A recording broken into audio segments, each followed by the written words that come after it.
नमस्कार, अस्सलाम वालेकुम। मेरा नाम रिजवान खान है। आज मैं आप लोगों को लाल परी की साधना के बारे में बताऊंगा। लाल परी की साधना आपने किस्से और कहानियों में बहुत सुना होगा परियों के बारे में, मगर कभी सोचा है कि उनसे मुलाकात हो जाए तो क्या होगा? जी हाँ, दादी के, नानी की कहानियाँ जिनमें परियों का बहुत जिक्र हुआ करता था और आज भी होता है। परियां जिनके बारे में सोचते ही हमारे मन में ख्याल उठना शुरू हो जाता है कि एक खूबसूरत सी एक लड़की होगी, उसके पास 2 पंख होंगे, हाथ में जादू की छड़ी होगी जो पलक झपकते ही कोई भी काम कर सकती है। जी हाँ, ये बात बिल्कुल सच है। अगर उनसे मुलाकात हो जाए तो सोचो क्या होगा। बहुत खूबसूरत, बहुत उम्दा, बहुत ही लाजवाब है ये साधना, जो आपको उस तत्व को समझने का मौका देगी। संसार में हमेशा इंसान सच्चे प्यार के लिए भटकता रहता है, मगर उसे सिवाय छल कपट के कुछ नहीं मिलता। घर का माहौल भी कलेश के कारण और ज़रूरी जो इंसान की ज़रूरत की चीज़ें हैं उसकी भी कमी होने के कारण उसका दिमाग कभी कभी काम नहीं करता। कहते हैं कि पैसा अगर ना हो, जो इंसान की ज़रूरत का संसाधन के लिए सबसे ज़्यादा ज़रूरी है, अगर वो उसके पास ना हो तो वो इंसान सोचता है कि कहाँ से लाऊं, कहाँ से लाऊं, कहाँ से लाऊं। और अगर वही पैसा इंसान के पास ज़्यादा हो जाता है तो सोचता है कहाँ छुपाऊं, कहाँ छुपाऊं, कहाँ छुपाऊं। यानी इंसान की ज़रूरत जितनी भी पूरी की जाए कम ही होती है। इंसान मेहनत करके जितना कमाता है उतने में ही इंसान को खुश रहना चाहिए, क्योंकि उसके नसीब और मुकद्दर में उस परवरदिगार ने, उस खुदा ने, उस भगवान ने उतना ही लिखा है। बोलते हैं कि किसको क्या मिला ये तो मुकद्दर की बात है। जी हाँ,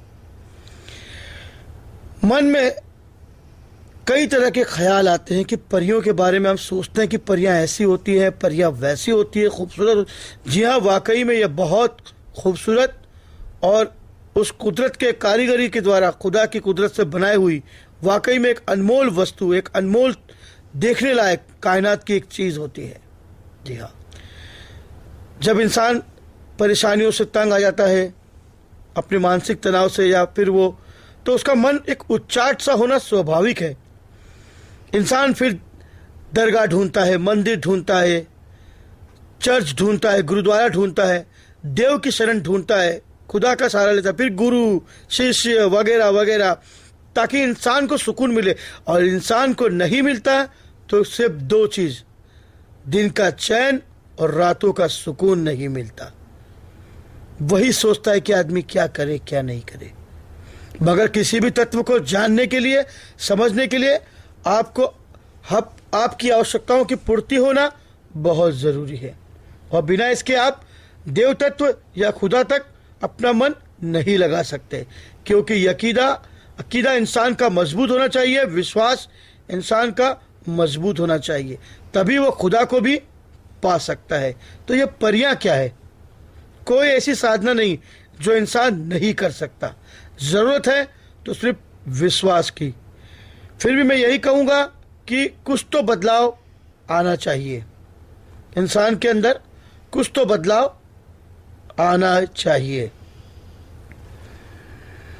जो आपको जीवन की कला सिखा दे और आपके जीवन में आ रही कमी को दूर कर दे, परेशानियों को, मुसीबतों को दूर कर दे, और आपके साथ एक सच्चे साथी की तरह वो रहे।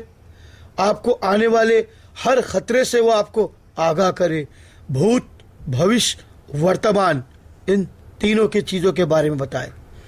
ऐसी एक साधना के बारे में मैं आज आपको बताने जा रहा हूँ, जिसका नाम है लाल परी। ये जीवन में आने वाली पैसों की कमी, धन की कमी को दूर तो करती है, और किसी न किसी ज़रिए से, लॉटरी हो या किसी का रुका हुआ धन हो, कोई कर्जा हो, परेशानी हो, या पैसों की बहुत ज़्यादा ज़रूरत हो, यह आपको कहीं से भी ला कर देगी। बेमौसम फल लाकर देगी। बीमारियों का इलाज, जो नामुमकिन बीमारी दुनिया में है, वो इसका इलाज और इसका रास्ता बता देगी। आपको घर बैठे कहीं भी पहुंचा सकती है। घर का माहौल बहुत खूबसूरत कर सकती है। कभी कभी ऐसा होता है ना कि घर में आपकी पत्नी या आपका पति थोड़ा झगड़ालू किस्म का है, या गुस्सा रहता है, झगड़ा हो जाता है, कलेश बना रहता है। ये साधना आप पति या पत्नी कोई भी कर सकते हैं। ज़रूरी नहीं कि साधना को कोई एक ही करे, आप दोनों भी, स्त्री या पुरुष, कोई भी कर सकता है। बस ज़रूरत है तो इसको समझने की। इन साधनाओं का गुप्त रहस्य यही है कि इस परी के अंदर अप्सरा तत्व पाया जाता है। अप्सरा यानी पत्नी को भी कहा गया है। आपकी पत्नी में उसका समावेश कर जाता है और उसमें प्रेम, इज्जत करना, लज्जा, समर्पण जैसे खूबसूरती चेहरे पर सीरत वो बना देती है। आपकी साधना से आपकी पत्नी पर फर्क ज़रूर पड़ेगा। वो वाकई में आपसे बहुत प्यार करने लग जाएगी और आपके घर का माहौल भी ठीक हो जाएगा। नई शांति और ऊर्जा आपके घर में भर देगी, क्योंकि अप्सरा में लक्ष्मी और जल तत्व का प्रधान होता है। सौंदर्य, खूबसूरती, साथ साथ सुख शांति भी आपके घर में आ जाएगी। ये साधना जिसके बारे में मैं आज आपको बता रहा हूँ, सन 2005 की बात मैं आपसे कह रहा हूँ, जिनको मैं बहुत ज़्यादा आदरणीय मानता हूँ। मेरे गुरुजी, जो मेरे जिनसे मैंने तंत्र विद्या सीखी है, परम पूज्य गुरुदेव श्री मोती सिंह राठौड़ जी, जिनके एक परम मित्र हुआ करते थे नन्नू भाई मिर्जा, जो लखनऊ से थे। इन्होंने ये परी साधना को सिद्ध किया हुआ था। और जब मेरे गुरु ने कहा कि कुछ दिखाइए, तो उन्होंने अपने इस दुआ के जरिए, इस मंत्र के जरिए उन्होंने परी का आह्वान किया था। उस वक्त मैं वहां मौजूद था और मैंने साक्षात रूप से इसका अनुभव किया, प्रत्यक्षीकरण किया है। तब उन्होंने मुझे इसका मंत्र और रहस्य मुझे बताया। वही आज मैं आप लोगों को बताने की पूरी कोशिश करूंगा, ताकि आप लोग सुनने के बाद, समझने के बाद आप इस साधना को कर सकते हैं। इन्हें आप साक्षात अपनी आंखों से देख सकते हैं और ये साधना वाकई में सिद्ध हो जाती है। जब आप साधना शुरू करोगे, 11 दिन के अंदर वो आपके सामने आकर खड़ी हो जाएगी। कभी भी खड़ी हो सकती है। आप पहला दिन शुरू करो या 11वें दिन तक। इस साधना को आप नौचंदी जुमेरात के दिन शुरू कर सकते हैं, रात 9 बजे से 12 बजे के बीच। चमेली का तेल आपको एक दिए में लगाना है। लाल संग्राफ पत्थर, एक लाल रंग का पत्थर होता है, उसके चारों तरफ आप अपनी रेखा बना ले, साधना में बैठ जाए। जब तक साधना पूरी न हो, रात में जब भी आप पढ़ाई करने के लिए बैठे, उसमें से बाहर निकलने की कोशिश बिल्कुल ना करें। जब आप दायरा बनाए संग्राफ पत्थर से, तब अपना रक्षा कवच, जिसे हम बंदिश कहते हैं, वो करके ही आप बैठे।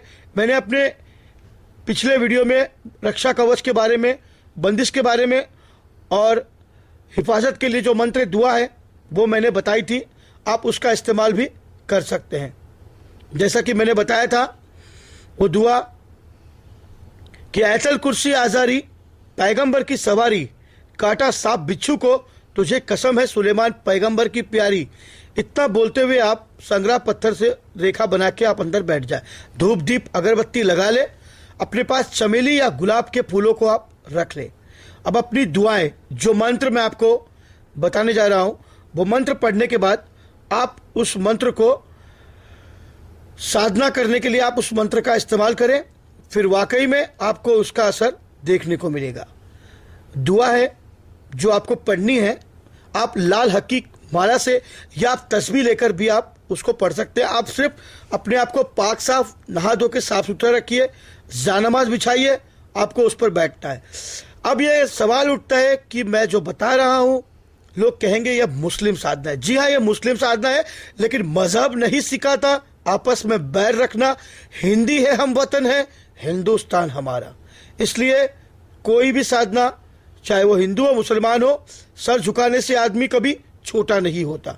हमारी ज़रूरत है, हम उसे पढ़ सकते हैं। सभी दुआ एक है, भगवान एक है, अल्लाह एक है, खुदा एक है, सब एक है, तो दुआएं भी एक है, बस आपको दिल से इसको अमल करना है, पढ़ना है। वाकई में आपको सामने इसका प्रत्यक्षीकरण हो जाएगा। दुआ है, बिस्मिल्लाहिर्रहमानिर्रहीम। जल बांधू जंजाल बांधू बांधू जलाल परी, जल बांधू जंजाल बांधू बांधू जलाल परी, आओ अखियन के सामने ऐ शाहो लाल परी, दरदाइल रफतमाइल तंगफिल बहक बुदू, अस्सलाम अस्सलाम अस्सलाम। आपको ये दुआ रोज एक तस्बीह पर, पूरी तस्बीह जो 102 दाने की होती है, आप 108 दाने की भी ले सकते हैं और उस पर आपको पढ़ाई करनी है। कम से कम रोज रात में आपको 11 तस्बीह आपको पढ़नी है। पढ़कर उसी दायरे में आपको सो जाना है। अगर आपको आवाज़ आए, वो आपसे बात करे, आपके सलाम का जवाब दे, तब आप उठे, लेकिन अपने दायरे से बाहर बिल्कुल न जाए। आप उससे बात करें, आप उसे गुलाब का फूल भेंट करें।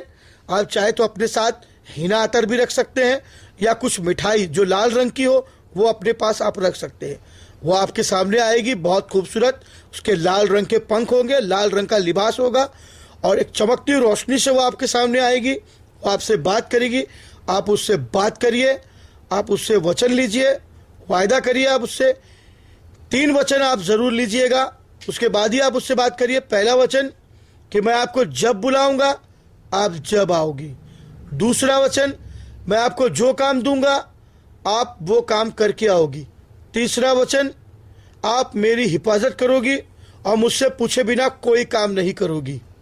3 वचन जब आपके पूरे हो जाए, तब आप उससे कोई भी निशानी के तौर पर अंगूठी या कोई चीज़ उससे मांग ले, ताकि जब आपको बुलाना हो तो वो आप उसको इशारा करें, वो आ जाए।